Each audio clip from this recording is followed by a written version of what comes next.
one of the things that is important is that, as you pointed out, a number of different organizations got in the business of issuing guidelines and recommendations following the task force 2012 recommendation. In fact, we issued a recommendation for men at high risk in 2013, as you, I'm sure, remember. But one of the key things that happened with the task force recommendation is that it sidelined primary care doctors. And those primary care doctors, as you pointed out, have not fully come back and become engaged in the process of prostate health care. I see that as a big gap because I don't know how they've been replaced. And that's something that we'll talk about as we get to our panel discussion. So thank you again for your presentation and remark. So at this time, we've asked Dr. Bettina Drake to to compare two sets of guidelines. One, the 2018 Task Force guideline, which are their latest recommendation. It is now 2025. The latest recommendations by the task force was in 2018. However, the National Comprehensive Cancer Network has an early detection screening guideline panel that annually issues guidelines on prostate cancer. And I've asked Dr. Drake, who's on that panel, to compare the task force guidelines of 2018 to the most current NCCN guidelines. So Dr. Drake, thank you for being with us today. And now I welcome you for your presentation. Great. Thank you so much for the invitation to present today to the annual African American Prostate Cancer Disparity Summit sponsored by the Prostate Health Education Network.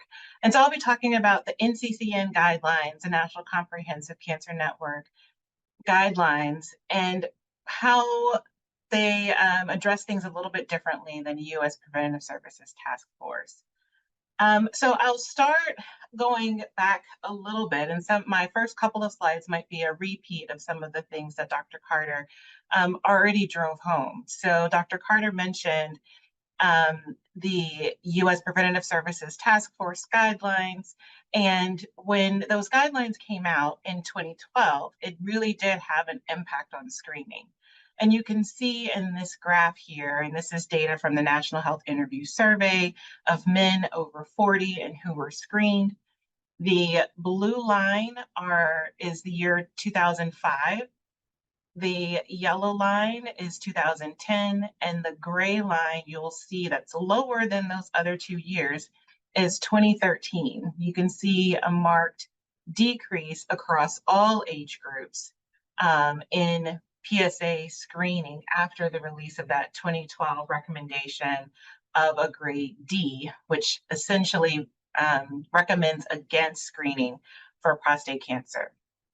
And so you say, okay, there was reduced screening, but did that have any impact on overall mortality or the severity of disease? And we can see that it did.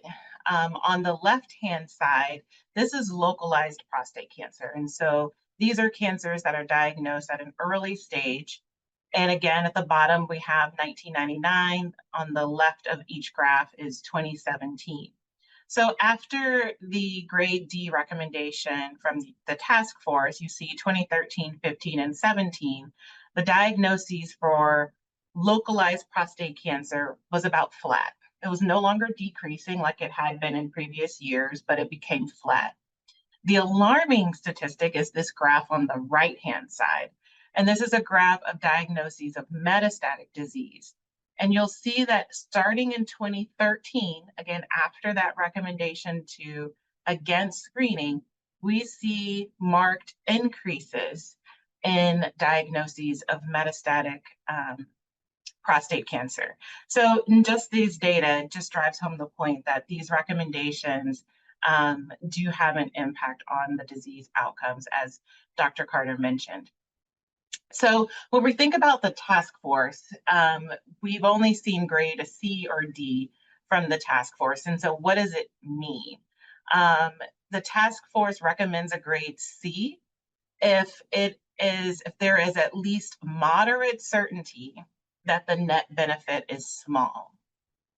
So moderate certainty, and this is their evaluation after a certain set of years of data looking at clinical trials. They aren't necessarily taking into account the downsides or the limitations of those trials. And then a grade D recommendation is moderate or high certainty that there is no benefit.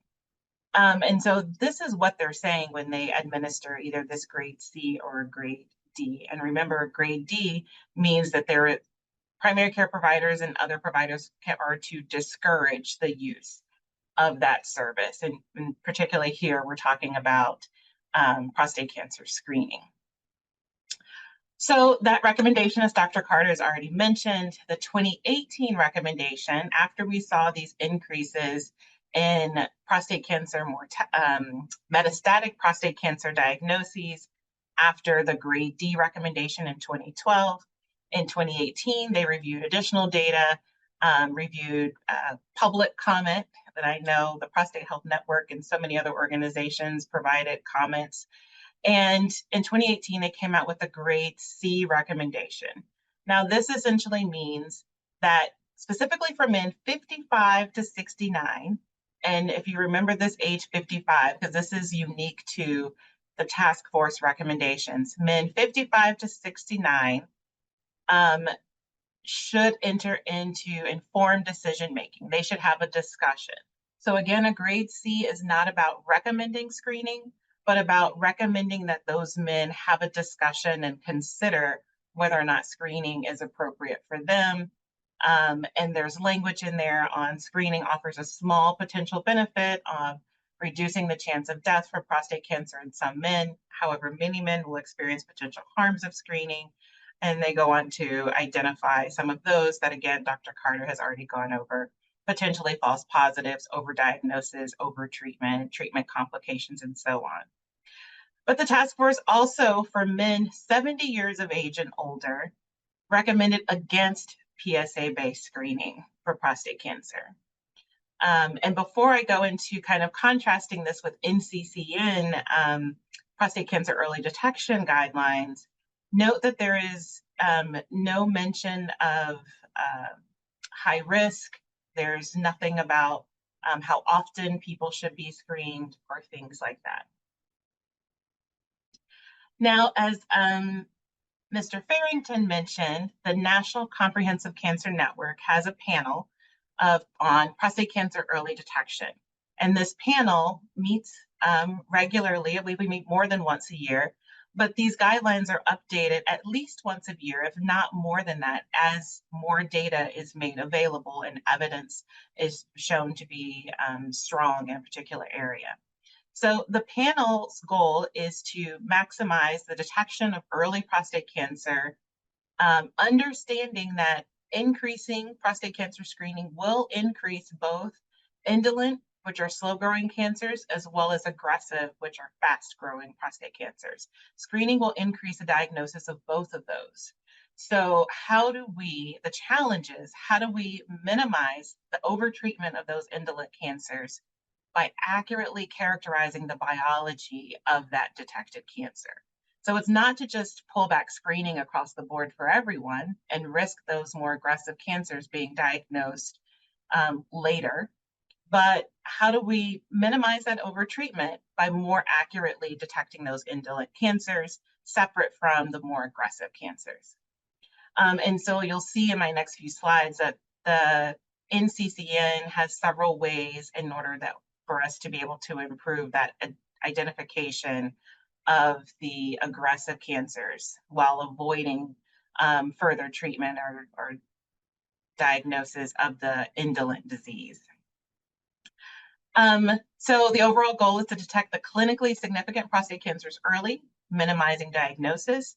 But there is also an emphasis on the importance of shared decision-making, even within the NCCN guidelines, informed discussions, and then tailoring the strategies for that screening based on a person's individual risk. So this is the full NCCN guidelines for prostate cancer early detection. And I will go through some of the highlights of it in the next few slides, but I wanted to give a visual of what that recommendation really is. It is very specific. It starts with a baseline evaluation that includes family history, like finding out information about an individual's family history of cancer, history of specifically germline mutations, history specifically of prostate cancer, whether or not they identify as Black or African American, because we know that that is a risk factor for prostate cancer, medications, and so on. And then it moves into the risk assessment. And that starts with the baseline PSA, and then into age stratification. And you'll notice the earliest age is 40 years compared to the task force, which was 55. And then after even getting that baseline PSA, there's even further specifications for how often individuals should continue to be screened and what that PSA level should be. So in that baseline evaluation and risk assessment, clinicians should take a thorough history on the individual's age, race, family and personal cancer history, noting any genetic risk factors or mutations, prior PSA levels, medications that might affect PSA as well. And then based on that, they can have a risk assessment where they can talk about any potential benefits to getting a PSA, any harms. And if a baseline PSA has not been conducted, the NCCN recommends a baseline PSA even before the age of 40, so that the providers understand small as well as large changes in that PSA, as well as a baseline digital rectal exam may also be considered. So after that baseline evaluation and risk assessment, there is screening guidelines based on age and a specific strategy based on whether or not that individual is determined to be at average risk or at high risk. So people who are at average risk, the recommendation from NCCN is to start the screening at the age of 45 and engage in shared decision-making about PSA testing, and then proceed based on your individual risk for screening. And we'll talk about what those, if your PSA is at a certain level, how often you should be screened. For individuals at high risk, and that's defined as African American men, men with a BRCA mutation or other genetic risk factors for prostate cancer, or individuals with a strong family history, meaning 2 or more first or second degree relatives have a history of prostate cancer. They should begin screening, and not and, these are or. Like if you have African American or a genetic mutation or a strong family history, those individuals should begin earlier at the age of 40 with getting a PSA test. And those values should be considered every 1 to 2 years. For individuals over the age of 75, routine screening is discouraged. However, if an individual is healthy and goes through a thorough shared decision-making process, NCCN recommends that in those cases, PSA screening can continue, which you'll notice if you remember, the U.S. Preventive Services Task Force says at 70 or older, and there is no recommendation for the health of the individual or what that screening should look like. So the recommended screening interval is also outlined within the NCCN recommendations. So again, for the average risk individuals, if that PSA level, your first one, is below 1, they can repeat their PSA every 2 to 4 years. Again, for average risk individuals, if your PSA falls between 1 to 3, the recommendation is to repeat every 1 to 2 years. And then if you have a PSA over 3, or you have a suspicious DRE, then you should move into the category of continued evaluation, perhaps with a biopsy, assessment of other biomarkers. For individuals who are high risk, and again, these are the same categories that I just talked about, who are considered high risk for prostate cancer, any PSA less than or equal to a 3 should move forward for repeat testing every 1 to 2 years. And if you have a PSA over 3 as a high risk individual or a suspicious DRE, you should also move forward for continued evaluation, biopsy, assessment of other biomarkers. So now let's kind of compare the two between the NCCN guidelines, and I put 2025 because these are updated on an annual basis. I think the last update where it was reviewed was February of 2025 compared to the task force recommendations in 2018. NCCN recommends for average risk starting at 40, for high risk individuals for average risk individuals starting at 45, compared to high-risk individuals starting at the age of 40, whereas the task force recommends screening starting at not until the age of 55. Digital rectal exams are to be considered at baseline with the PSA under the NCCN guidelines.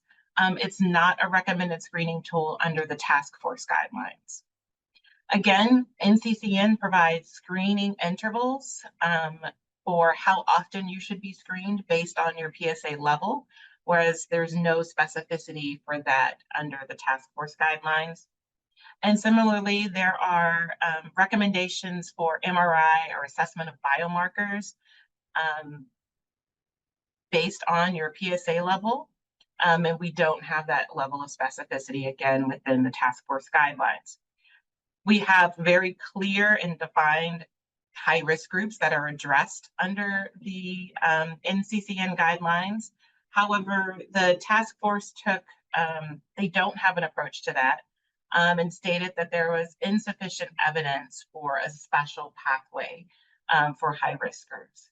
And then we see some differences also in when to stop screening. For NCCN, they recommend screening up to age 75 and to continue beyond 75 in healthy individuals, whereas the task force recommends against screening in men age 70 or above. So what does all of this mean? There are differences in these two national organizations on when to start screening, when to stop screening, how the screening should happen. I think it's important for us to think about the audience that these two national organizations has. NCCN has an audience of clinical providers. These are clinical practice guidelines, and they do have a relatively strong oncology focus in terms of who is keeping up to date with the NCCN criteria and guidelines. Their guidelines are very personalized. They have a risk-based strategy that's specific for high-risk men and defining who falls into that high-risk category. They recommend earlier screening, but more specific about what's involved in that screening. Again, trying to address the issues of overdiagnosis and overtreatment. And they talk about additional diagnostics and different tools, medical tools, that can be integrated into the screening process to better identify those at higher risk. The task force's audience is really geared towards, and this is for prostate cancer as well as for other conditions that the task force provides recommendations for, is really for primary care providers, and it directs the primary care provider guidelines. I think because of that, it has a wider public awareness. It provides like an overall population-based guidance. They focused very heavily on screening after shared decision-making and their decision as to have PSA testing as a grade C. However, they still don't have any risk-based recommendations for high-risk men for the screening. So when we are thinking about our recommendations for screening, when we're talking to our providers, I think that it's important for us to know that both of these guidelines are out there. If you hear that your provider may be leaning more towards the task force recommendations and the NCCN, it would be helpful for us to continue to share what the NCCN guidelines are doing, how often that they are updated, and trying to stay on top of the most of the literature and what's being presented out there. I will stop there. Thank you.